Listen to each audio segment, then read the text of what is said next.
नमस्कार, हमारा नाम है समरीन और आपने देखना शुरू कर दिया है लाइव सिटीज। देखिए, आपको मालूम है कि शिक्षक नियमावली को लेकर, नई शिक्षक नियमावली को लेकर लगातार बवाल हो रहा है। आपको मालूम है कि शिक्षक कई तरह की मांग कर रहे हैं और आपको ये भी मालूम है कि जब से डोमिसाइल पॉलिसी को हटाया गया है तब से शिक्षक और भी ज़्यादा भड़क गए हैं और भी ज़्यादा गुस्से में आ गए हैं। लेकिन अब आपको बता दें कि एक राहत वाली खबर भी है उनके लिए। लेकिन राहत क्या है, कौन सी ऐसी खबर है जिसको सुनकर शिक्षकों को थोड़ी सी राहत होने वाली है? आज पूरा वीडियो इसी के बारे में होगा और इस पर विस्तार रूप से चर्चा करने के लिए हमारे साथ मौजूद हैं लक्ष्मीकांत जी। लक्ष्मीकांत सजल जी का अगर हम आपको परिचय दें तो हम आपको बता दें कि ये सीनियर जर्नलिस्ट भी हैं और शिक्षक भी रह चुके हैं और शिक्षा के क्षेत्र में कई काम भी इन्होंने किए हैं। तो सबसे पहले तो बहुत बहुत शुक्रिया। नमस्कार, धन्यवाद जी।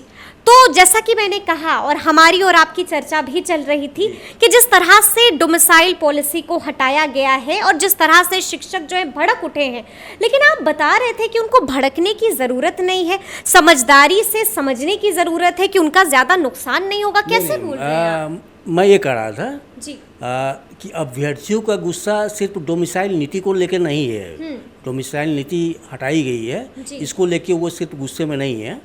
उनके गुस्से की एक मूल वजह ये भी है कि अचानक जो ये नियमावली आ गई 2023, इस नियमावली में ये प्रावधान है कि बिहार लोक सेवा आयोग की लिखित परीक्षा पास करने के बाद ही अभ्यर्थी शिक्षक बनेंगे। क्लियर?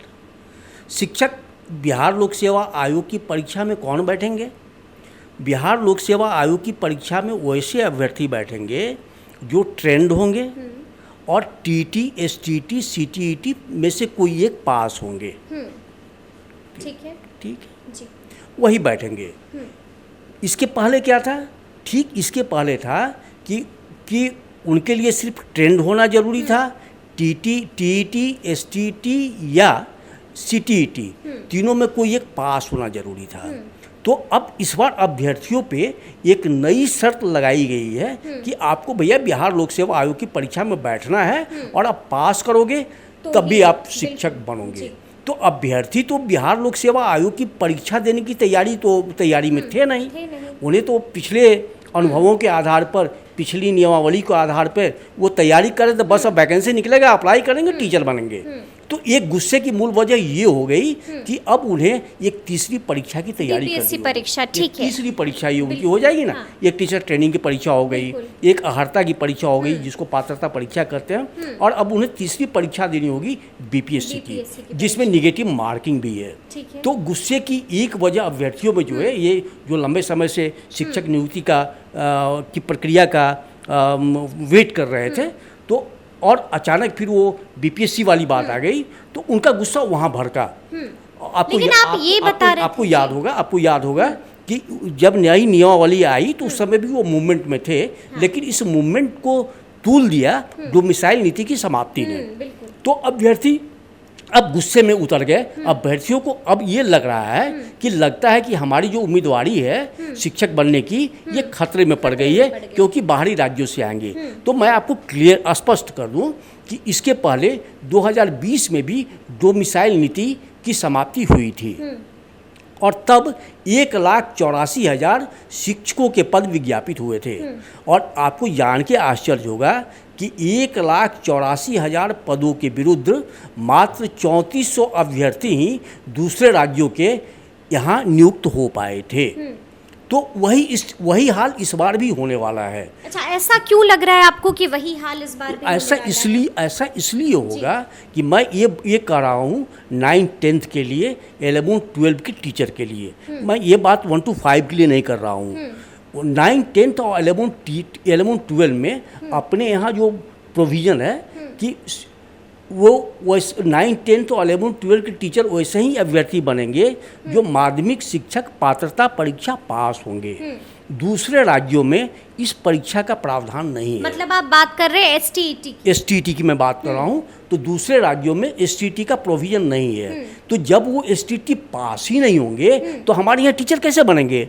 जब कैसे सरकार ने ये फैसला? सरकार ने सम्यक रूप में फैसला लिया है। सरकार ने 1 to 5 को भी देखा है, सरकार ने 6 to 8 को भी देखा है। हालांकि अभी हमारी 6 to 8 की वैकेंसी नहीं आई है, सरकार ने 9th-10th को भी देखा है, सरकार ने 11th-12th को भी देखा है।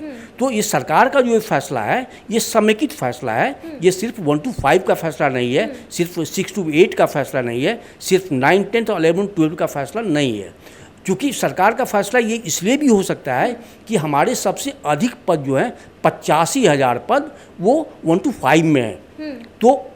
तो संभव है कि सरकार ने ये जो बड़ी संख्या में जो रिक्तियां देखी, तो हो सकता है इसके लिए उस सरकार को लगा होगा कि हमारे यहाँ संभवतः ये इतने बड़ी संख्या में अभ्यर्थी न मिल पाए। लेकिन मैं आपको आश्वस्त करता हूँ, आश्वस्त नहीं करता हूँ, मैं विश्वास के साथ कहता हूँ कि हमारे यहाँ 1 to 5 में भी बाहरी अभ्यर्थी ज़्यादा नहीं टिक पाएंगे।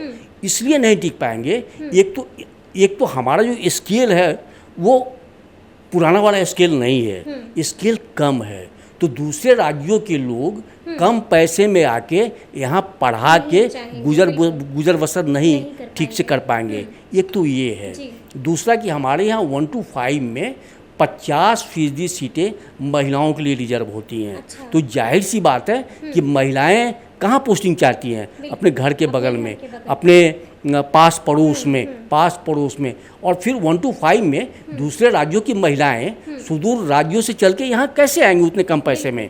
तो वो उनको यहाँ का जो वेतनमान होगा वो इनको इजाज़त नहीं दे रहा है। तो 1 to 5 में भी बहुत ज़्यादा घबराने की ज़रूरत नहीं है। आप कैलकुलेट कीजिए ना कि जब 1,84,000 शिक्षकों की बहाली में सिर्फ 3400 दूसरे राज्यों के कैंडिडेट मिले, तो 1,70,000 शिक्षकों की बहाली में उससे ज़्यादा कैसे मिलेंगे?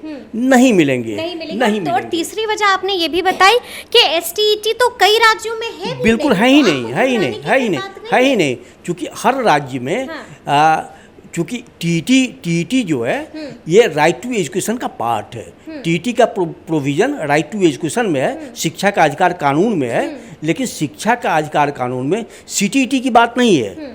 इसलिए हर राज्य माध्यमिक में और उच्च माध्यमिक में यानी सेकेंडरी और +2 में हर राज्य में शिक्षकों की बहाली के अलग अलग कानून हैं। STET सिर्फ अपने यहाँ है, बिहार में है। बिल्कुल। तो मतलब ये भी बात है कि उनको घबराने की जरूरत नहीं है। मुझे नहीं लगता है मुझे नहीं लगता है कि बाहरी अगर आएंगे भी तो यहाँ टिक पाएंगे, इसलिए कि वेतनमान जो कम है।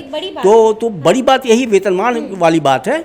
और जो आएंगे भी तो 9, 10, 11, 12 में तो बिल्कुल नहीं आएंगे, क्योंकि STET तो है ही नहीं। वो आएंगे भी तो 1 to 5 में आएंगे, 6 to 8 में आएंगे, और 6 to 8 की वैकेंसी अभी है नहीं हमारे यहाँ। लेकिन इससे एक और सवाल मेरे जहन में आया कि शिक्षा मंत्री ने एक बयान दिया था, उन्होंने साफ कहा था, चंद्रशेखर जी ने, कि यहाँ पर अंग्रेजी, साइंस, मैथ्स के योग्य जो हैं वो टीचर्स मिलते नहीं हैं, जिसकी वजह से हमें ऐसा फैसला लेना पड़ा है। तो मतलब जिस तरह से उन्हें भरोसा नहीं है यहाँ के बच्चों पर, नहीं, स्पष्ट करूँ कि हमारे यहाँ मेधा की कमी नहीं है, हमारे यहाँ टैलेंट की कमी नहीं है। अब तब आप ये सवाल उठाएंगी कि तब टीचर में के पद खाली क्यों रह जा रहे हैं? टीचर के पद इसलिए खाली रह जा रहे हैं, 11 शिक्षा मंत्री जी ने जो बात कही है वो 11-12 की बात कही है। शिक्षा मंत्री ने जो बात कही है वो संभवतः 9-10 की बात उन्होंने कही होगी, 9-10 की बात कही होगी। तो 9-10 और 11-12 में शिक्षक, इन विषयों के अब शिक्षक नहीं मिलते, फिजिक्स के शिक्षक नहीं मिलते, अंग्रेजी के शिक्षक नहीं मिलते, केमिस्ट्री के शिक्षक नहीं मिलते, मैथ के। तो मतलब क्या बिहार तो नहीं तो हमारे यहाँ इन विषयों में योग्य शिक्षकों की, योग्य अभ्यर्थियों की कमी नहीं है। तो क्योंकि ये शिक्षक, ये STET पास होने के बाद भी ये शिक्षक के पेशे में इसलिए नहीं जा पा रहे हैं कि हमारा स्किल कम है, और जब इससे बेहतर स्किल की नौकरी उन्हें मिल जाया करती है तो कम स्किल की नौकरी क्यों करेंगे? तो मूल वजह ये है पैसे की कमी, वेतनमान का कम होना, काबिलियत की कमी नहीं है, वेतनमान की कमी है। और इसी वजह से हमारे यहाँ कई उदाहरण हैं कि टीचर बहाल हुए आज और कल को बीपीएससी क्वालिफाई किए, डिप्टी कलेक्टर होके चले गए। टीचर आज ज्वाइन किए, कल को यूनिवर्सिटी में असिस्टेंट प्रोफेसर होके चले गए। तो जाहिर सी बात है वो आए और बेहतर अपॉर्चुनिटी मिला और निकल गए। तो शिक्षकों इन विषयों में शिक्षकों की कमी इसलिए है कि वेतनमान कम है। अगर वेतनमान दूसरे पेशों के अनुरूप होगा तो इन विषयों में भी हमारे शिक्षक यहाँ योगदान देंगे, काम करेंगे। अच्छा, एक आखिरी सवाल है मेरा कि आखिरी सवाल ये है कि कहा ये जा रहा है कि डोमिसाइल पॉलिसी जो हटाई गई है वो 2024 लोकसभा चुनाव को देखते हुए। देखिए इस पर तो मैं सीधा कोई कमेंट नहीं करूँगा। इट में भी कि पॉलिटिकल एजेंडा हो सकता है, लेकिन ये शिक्षा का मुद्दा है और शिक्षा के मुद्दे को मुझे नहीं लगता है कि पॉलिटिकल एजेंडे से जोड़ के देखा जाना चाहिए। शिक्षा ठीक है, शिक्षा एक पॉलिटिक्स का पार्ट है, क्योंकि शिक्षा ही एक ऐसा सब्जेक्ट है जो हर घर को टच करता है। और शिक्षा के माध्यम से ही, और बिहार की सबसे बड़ी एजेंसी जो होती है ना वो स्कूल से ही है। तो मुझे नहीं लगता है कि पॉलिटिकल एजेंडा अगर उनका होगा तो इस पर मेरी जानकारी में ऐसा कुछ नहीं है। इट में भी हो, नहीं हो। जी, तो सुना आपने क्या कुछ कहा इन्होंने। देखिए साफ कहा है कि आखिर शिक्षा मंत्री ने जो बयान दिया था कि मैथ के, अंग्रेजी के, साइंस के योग्य टीचर्स यहाँ नहीं मिलते हैं, तो आखिर इसकी वजह क्या है, क्यों नहीं मिलते हैं टीचर्स। लगातार इस पर बहस हो रही थी कि आखिर शिक्षा मंत्री ने क्यों ऐसा समझ लिया, शिक्षा मंत्री ने काबिलियत पर सवाल क्यों खड़े कर दिए। तो देखिए आपको समझ आ गया होगा कि आखिर इसके पीछे की वजह क्या है। आपको ये भी समझ आ गया होगा कि क्यों नहीं अभी आपको घबराने की जरूरत है, बल्कि आपको इस मुद्दे को, इस पूरी बात को समझने की जरूरत है। तो ये पूरी बातचीत आपको कैसी लगी है कमेंट करके हमें जरूर बताइएगा।